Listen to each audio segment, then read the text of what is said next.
ლალი აფციაური ალექსი ახვლედიანთან რამდენიმე წუთის განმავლობაში იმყოფებოდა, დიდი ხნის განმავლობაში არ გაგრძელებულა ეს შეხვედრა, მან ზაჰესის წინასწარი მოთავსების იზოლატორი ძალიან მალევე დატოვა და მედიასთან ალექსი ახვლედიანის იურისტმა ლალი აფციაურმა თქვა, რომ ამ დროისთვის მისი დაცვის ქვეშ მყოფის ჯანმრთელობის მდგომარეობა, ემოციური მდგომარეობა არის საკმაოდ მძიმე, ის არის შოკურ მდგომარეობაში, ამიტომ ადვოკატი განმარტავს, რომ მასთან დამატებით დეტალებთან დაკავშირებით არ უსაუბრია. ალექსი ახვლედიანის ადვოკატს არც კი ჰქონდა ინფორმაცია იმასთან დაკავშირებით, რომ საგარეჯოდან მისი დაცვის ქვეშ მყოფი ზაჰესის წინასწარი მოთავსების იზოლატორში უნდა გადმოეყვანათ, იქ ჩავიდა იურისტი და სწორედ ამის შემდეგ გაიგო, რომ მისი დაცვის ქვეშ მყოფი უკვე იმყოფებოდა ზაჰესის წინასწარი მოთავსების იზოლატორში. ამ დრომდე პასუხგაუცემელი რჩება კითხვა, ვინ იმყოფებოდა კიდევ თორნიკე რიჟვაძესთან და ალექსი ახვლედიანთან ერთად საგარეჯოში, ასევე როგორ მოხდა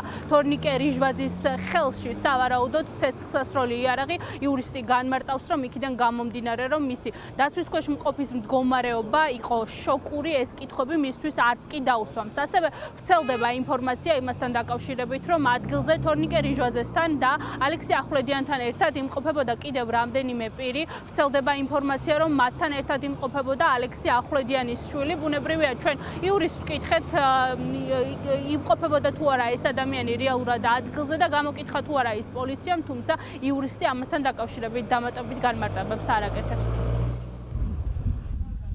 ჯერ ბრალი არ აქვს წარდგენილი ბატონ ალექსის და ნახეთ, რომ ხანმოკლე ვიზიტი მქონდა, გამომდინარე იქიდან, რომ რთული ამ ადამიანთან ახლა საუბარი ისეთი სტრესი აქვს მიღებული რა, ვერ დაველაპარაკე.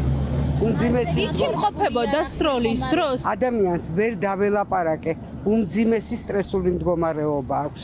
ამიტომ კითხვაც ვერ დაუსვი. არაფერი არ მithქვამს, არაფერი არ. მე კითხვა არ დამი, უბრალოდ მოვიკითხე მისი ჯანმრთელობის მდგომარეობა, გავეცანი და ხომ არაფერი ესაჭიროებოდა ამ ეტაპზე რაიმე დახმარება ხომ არ ანუ ამბობს, რომ ემოციური შოკი აქვს ხალბატონო ლალი, ემოციური შოკი აქვს. იცით რა მაინტერესებს, იარაღი როგორ მოხდა თორნიკე რიჟვაძის ხელში? არ მისაუბრია თქო და როგორ საქმის მასალები არ მაქვს ამ ეტაპამდე, ალბათ იცით, ჯერ ვიდრე ბრალს არ წარუდგენენ, საქმის მასალებთან არ მაქვს ცდომა. აქ ისე გადმოიყვანეს, რომ თქვენ არ იცოდით საგარეჯოდან? მე გვიან ჩავერდი და უკვე წამოყვანილი ყავდათ. საქმის მასალებზე ცდომა ამ ეტაპზე არ მაქვს, არ გადმომცემია ბრალი წარდგენილი. არ აქვს ადამიანს და აქედან გამომდინარე, რა ინფორმაციას თქვენ იცით, იგივე ვიცით. მასი შვილი იმყოფებოდა თუ არა ადგილზე, ხალბატონო ლალი? აი რაიმე უფრო მეტი იცით ეს?